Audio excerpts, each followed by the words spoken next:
In today's video, let me walk you through the process on the way that you use the Zillow's rent affordability tool. Now, this is a tool designed to help you determine a sustainable monthly rent based upon the financial situation that you currently have, as well as the local market data.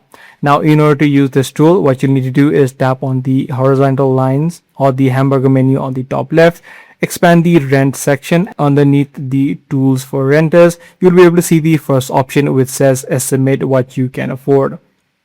Now inside of this section, you'll need to add in a few information such as your net income, your monthly debts, monthly saving, as well as the monthly expenses. You will mandatorily need to enter in all of this information so that this tool can generate an accurate result. So you can just add in these amounts and this filter will generate the exact monthly payment that you can afford.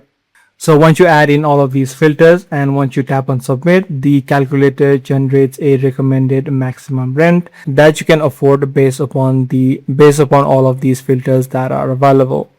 So using this exact section, you'll be able to use the Zillow's rent affordability tool. If this card video did help you out, be sure to subscribe. I'm gonna see you in the next video.